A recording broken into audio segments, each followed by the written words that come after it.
ನೀರಾವರಿ ಯೋಜನೆ ಬಗ್ಗೆ ಜಲಸಂಪನ್ಮೂಲ ಸಚಿವರು ಇಲ್ಲೇ ಇದ್ದಾರೆ.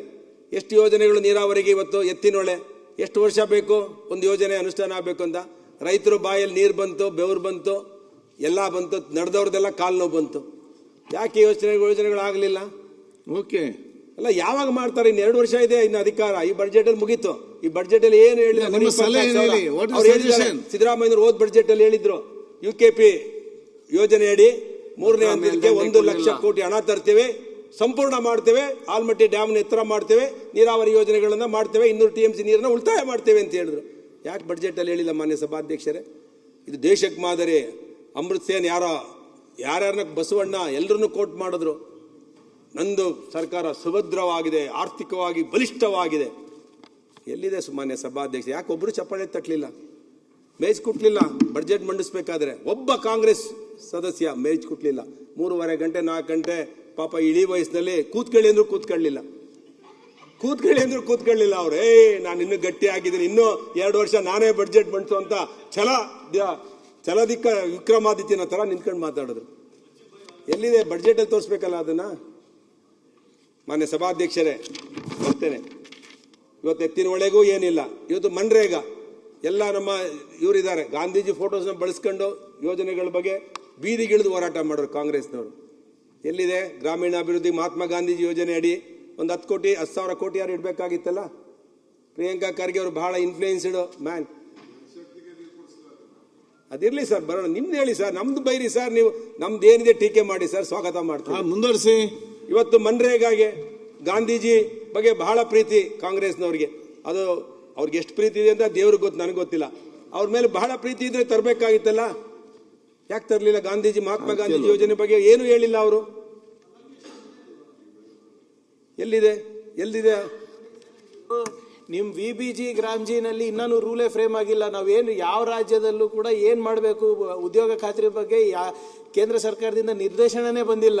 ನಾವು ಅದನ್ನು ಕೂಡ ಹಿಂದಿನ ಏನ್ ಮನ್ರೇಗಾ ಇದೆ ಅದಕ್ಕೆ ಎಷ್ಟು ಅಲೋಕೇಶನ್ ಬೇಕಾಗಿದೆ ನಮ್ದು ಅಷ್ಟು ಇಟ್ಟಿದ್ದೀವಿ.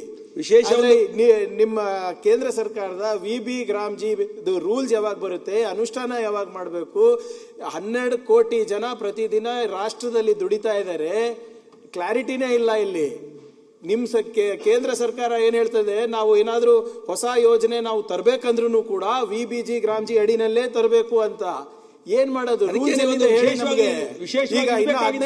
ಅಕೌಂಟ್ಸ್ ಕ್ಲೋಸ್ ಒಂದು ವಿಶೇಷವಾದ 10,000 ಕೋಟಿ ಇಡ್ತೇವೆ ಕೇಂದ್ರ ಸರ್ಕಾರ. ಇಲ್ಲ ಸರ್, ಇಟ್ಟಿದ್ದೀವಿ. ಈಗ VBG ಗ್ರಾಮ್ಜಿದು ಏನ್ ಹಣೆ ಬರ ಅಂತ ಯಾರಿಗೂ ಗೊತ್ತಿಲ್ಲ. ನಿಮ್ಗಾನ ಗೊತ್ತಿದ್ರೆ ನಮ್ಗೆ ಹೇಳಿ. ರೂಲ್ಸ್ ಇಲ್ಲ, ಯಾವಾಗ ಅನುಷ್ಠಾನ ಮಾಡ್ತಾ ಇದ್ರಂತ ಇಲ್ಲ, ನೋಟಿಫಿಕೇಶನ್ ಯಾವಾಗ ಆಗುತ್ತೆ ಅಂತ ಗೊತ್ತಿಲ್ಲ. ನಮ್ ರಾಜ್ಯ ಅಲ್ಲ, ಗುಜರಾತ್ ಏನ್ ಮಾಡ್ತಾ ಇದಾರೆ ಅದು ತಿಳ್ಕೊಳ್ಳಿ. ಆಂಧ್ರ ಪ್ರದೇಶದವರಂತೂ ಪತ್ರ ಬರೆದು ಬಿಟ್ಟಿದಾರಣ, ನಮಗೆ ಇದು ಅನುಷ್ಠಾನ ಮಾಡ್ಲಿಕ್ಕೆ ಆಗಲ್ಲ, ಹೆಚ್ಚು ದುಡ್ಡು ಕೊಡಿ ಅಂತ ಪತ್ರ ಬರೆದಿದ್ದಾರೆ. ದಯವಿಟ್ಟು ಇದು ಸ್ಟೇಟ್ ಸ್ಕೀಮ್ ಅಲ್ಲ, ಇದು ಸೆಂಟ್ರಲ್ ಸ್ಕೀಮು. ನಾವು ಸಹಕಾರ ಮಾಡ್ತಾ ಇದೀವಿ ಅದಕ್ಕೆ. ಸೊ ಇದಕ್ಕೆ ನಾನು ಅನುದಾನ ಇಡಬೇಕು, ಅದು ಇಟ್ಟಿದ್ದೀವಿ. ನಿಮ್ಮ ನಿರೀಕ್ಷೆ ಅವ್ರು ಏನ್ 60-40 ಅಂತ ಹೇಳ್ತಾ ಇದಾರಲ್ಲ, ವಾಟ್ ಇಸ್ ಇಟ್? ಅಲ್ಲ, ನಾರ್ಮೇಟಿವ್ ಅಲೋಕೇಶನ್ ಕೊಡ್ಲಿ.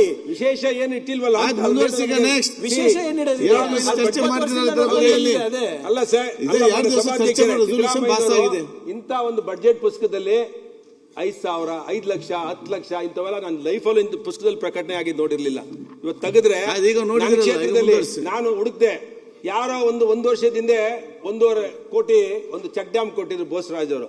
ಆ ಪುಸ್ತಕದಲ್ಲಿ ಬಂದ್ಬಿಟ್ಟು ಏನು ಕೆರೆ, ನಮ್ಮ ಕೆರೆಗೆ ಏನೋ 5 ಕೋಟಿ ಬರೋ, ಅವನು 100 ಕೋಟಿ ಅಂತ ಓದ್ಕೊಂಡ್ಬಿಟ್ಟ, 150 ಕೋಟಿ ಅಂತೇಳಿ ನನಗೆ ಫೋನ್ ಮಾಡ್ದ. 150 ಕೋಟಿ ನಮ್ಮ ಕೆರೆ ಕೊಟ್ಬಿಟ್ಟಿದ್ದಾರೆ ಅಂತೇಳಿ. 150 ಲಕ್ಷಕ್ಕೆ 150 ಕೋಟಿ ಅಂತ ಓದ್ಕೊಂಡ್ಬಿಟ್ಟವನೆ. ಅವನು ಫೋನ್ ಮಾಡಿದ್ದ, ಏನಪ್ಪ ಈ ಪುಸ್ತಕದಲ್ಲಿ ನಮ್ಮ ಕೆರೆಗೆ 150 ಕೋಟಿ ಏನು ದೊಡ್ಡ ಡ್ಯಾಮ್ ಆಗೋಗುತ್ತೆ ಅಂತ. ಅದಲ್ಲಿ 1.5 ಕೋಟಿ ಕಣೋ, ಸರಿಯಾಗಿ ನೋಡು, ಅದು 2 ವರ್ಷದಿಂದ ಆಗಿದ್ದು.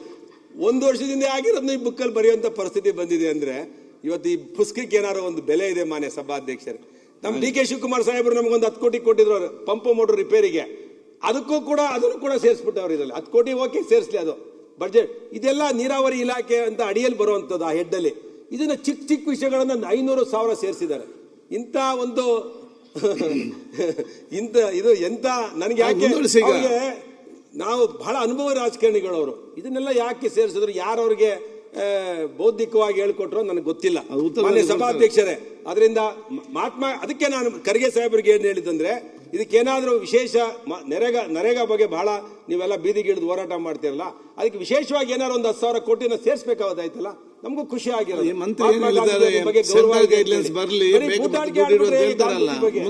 ದಯವಿಟ್ಟು ಸರ್ ಅವರು ಅಲೋಕೇಶನ್ ಮಾಡಿದ್ಮೇಲೆ ಅಲ್ವಾ ಸರ್ ನಮ್ಗೆ ಗೊತ್ತಾ, ಅವ್ರು ಮಾನವ ದಿನ ಅಲೋಕೇಶನ್ ಮಾಡ್ತಾರೆ, ಮಾನವ ದಿನ ಕೊಡ್ತಾರೆ, ಅದ್ರ ಮೇಲೆ ಅಲೋಕೇಶನ್ ಮಾಡ್ಬೇಕಲ್ಲ. ನಮ್ಗೊಂದು 5 ಕೋಟಿ ಕೊಟ್ಬಿಡಿ, ಬೇಡ ನಿಮ್ ಸುದ್ದಿಗೆ ಬರಲ್ಲ ನಾನು. ಇದು ಸವಿ ಬಲ್ಲ ಮುಂದುವರಿಸಿಕೊಂಡು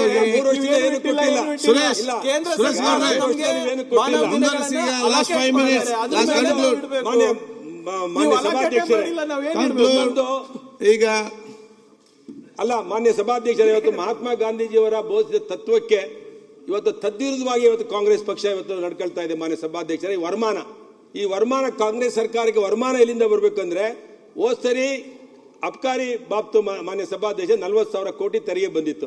ಈ ವರ್ಷ ಅದನ್ನು 45,000 ಕೋಟಿಗೆ ಏರ್ಸವ್ರೆ, ಆಲ್ಮೋಸ್ಟ್ 13% ಹಿಕ್. ಮಾನ್ಯ ಸಭಾಧ್ಯಕ್ಷರೇ, ಮದ್ಯಪಾನ ನಿಷೇಧ ಮಾಡಬೇಕು ಅಂತ ಗಾಂಧೀಜಿ ಹೇಳಿದ್ರೆ ಅದೇ ಮದ್ಯದಿಂದ ತೆರಿಗೆ ಸಂಗ್ರಹಿಸಲು ಹೊರಟವ್ರು. ಮಾನ್ಯ ಸಭಾಧ್ಯಕ್ಷರೇ, ಏನು ಗಾಂಧೀಜಿಯವರ ತತ್ವಗಳು ಮತ್ತೆ ಸಿದ್ಧಾಂತಗಳು ಎಲ್ಲಿಗೋಯ್ತು ಮಾನ್ಯ ಸಭಾಧ್ಯಕ್ಷರೇ ಕಾಂಗ್ರೆಸ್ ಪಾರ್ಟಿಗೆ? ಇದನ್ನ ಹೇಳ್ಬೇಕಲ್ಲ ಸಿದ್ದರಾಮಯ್ಯನವರು.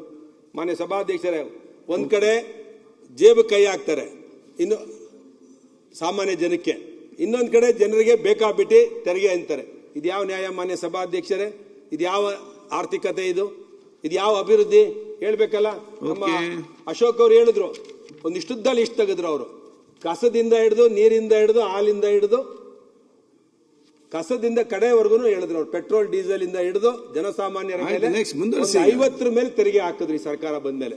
ಮಾನ್ಯ ಸಭಾಧ್ಯಕ್ಷರು, ಇವತ್ತು 3 ಲಕ್ಷ ಸರ್ಕಾರಿ ಹುದ್ದೆಗಳು ಖಾಲಿ ಇವೆ. ಮಾನ್ಯ ಸಭಾಧ್ಯಕ್ಷರೇ, ಅವ್ರಿಗಾರು ಒಂದು ಉದ್ಯೋಗ ಕೊಟ್ಟರೆ ಸಿದ್ದರಾಮಯ್ಯನವ್ರನ್ನ ಕಾಂಗ್ರೆಸ್ ಸರ್ಕಾರನ ಅವ್ರ ಮನೆ ದೀಪ ಉರಿದಿದ್ರೆ ಬದುಕಿರೋವರೆಗೂ ಒಂದು 50 ವರ್ಷ ಅವ್ರನ್ನ ಕಾಂಗ್ರೆಸ್ ಸರ್ಕಾರನ ಸಿದ್ದರಾಮಯ್ಯನವ್ರನ್ನ ಮತ್ತೆ ಆ ಸರ್ಕಾರವನ್ನು ನೆನೆಸ್ಕೊಳ್ತಾ ಇದ್ರು. ಮಾನ್ಯ ಅಧ್ಯಕ್ಷರೇ, ಇವತ್ತೇನೋ ಅಲ್ಲಿ ಧಾರವಾಡದಲ್ಲಿ ಹೋರಾಟ ಆದ್ಮೇಲೆ 50,000 ಜನಕ್ಕೆ ಉದ್ಯೋಗ ನೇಮಕಾತಿ ಮಾಡ್ತೀವಿ ಅಂತ ಸರ್ಕಾರ ಹೇಳಿದೆ. ಆದರೆ ನೇಮಕ ಮಾಡುವಂಥದ್ದು ಯಾವತ್ತು? KPSC ಸಂಸ್ಥೆ, ಅದ್ರ ಮೇಲೆ ವಿಶ್ವಾಸ ಅರ್ಹತೆ ಕಳ್ಕೊಂಡ್ಬಿಟ್ಟಾರೆ. ಯಾವ ಕಡೆಯಿಂದ ಮಾಡ್ತಾರೆ? ಖರ್ಗೆ ಸಾಹೇಬರು ಹೇಳಿದ್ರು, ನಮ್ಗೆ ಅದ್ರ ಮೇಲೆ ನಂಬಿಕೆನೂ ಇಲ್ಲ, ವಿಶ್ವಾಸನೂ ಇಲ್ಲ, ನಾವು ಅದಕ್ಕೆ ಬೇರೆ ಒಂದು ಆಲ್ಟರ್ನೇಟಿವ್ ಹುಡ್ಕೊಂಡು ನನ್ನ ಇಲಾಖೆ ಮಾಡಿದೆ ಅಂತೇಳಿ. ಇವತ್ತು ಒಂದು ಸರ್ಕಾರ ಅಂದ್ರೆ ಮಾನ್ಯ ಸಭಾಧ್ಯಕ್ಷರೇ, ಅದು ಪ್ರಾಮಾಣಿಕವಾಗಿರ್ಬೇಕು, ಪಾರದರ್ಶಕವಾಗಿರೋ ಒಂದು ಸಿಸ್ಟಮ್ ರೂಪಿಸಬೇಕು. ಯಾಕೆ KPCC ನೇಮಕಾತಿ ಮಾಡೋದ್ರಲ್ಲಿ ಇಷ್ಟುವರೆಗೂ ಪ್ರಾಮಾಣಿಕವಾಗಿ ಪಾರದರ್ಶಕವಾಗಿ ಮಾಡೋಕ್ಕಾಗಲಿಲ್ಲ? 1 ವರ್ಷ ಆಯ್ತು ನಾವಿಲ್ಲಿ ಅಸೆಂಬ್ಲಿಲಿ ಮಾತಾಡಿ, ನಾನು ಕೂಡ ಸೇರಿ ಮಾತಾಡಿದೆ KPSC ಬಗ್ಗೆ, ಅಲ್ಲಿರುವಂಥ ಭ್ರಷ್ಟಾಚಾರದ ಬಗ್ಗೆ. ಯಾವ ಪಕ್ಷದವ್ರು ಬಂದ್ರು ಅವ್ರ ಹಿಂಬಾಲಕರನ್ನ ಹಾಕ್ತಾರೆ, ಅವ್ರು ಭ್ರಷ್ಟಾಚಾರ ಮಾಡ್ತಾರೆ, ಅವ್ರನ್ನ ರಕ್ಷಣೆ ಮಾಡೋದೇ ಆಗಿದೆ.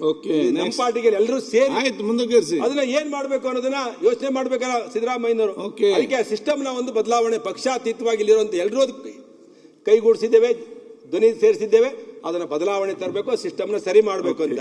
ಕೊನೆಯದಾಗಿ ಮಾನ್ಯ ಸಭಾಧ್ಯಕ್ಷರೇ, ಇವತ್ತು ನಮ್ಮ ಮುಖ್ಯಮಂತ್ರಿಗಳು ಬಸವ ಕಲ್ಯಾಣದಲ್ಲಿ ವಚನ ವಿಶ್ವವಿದ್ಯಾಲಯ ಸ್ಥಾಪಿಸೋದಕ್ಕೆ 25 ಎಕರೆ ಜಾಗ ಕೊಟ್ಟಿದ್ದಾರೆ. ಮಾನ್ಯ ಸಭಾಧ್ಯಕ್ಷರೇ, ಬಜೆಟ್ ಅಲ್ಲಿ ಪ್ರಸ್ತಾಪ ಮಾಡಿದ್ದಾರೆ.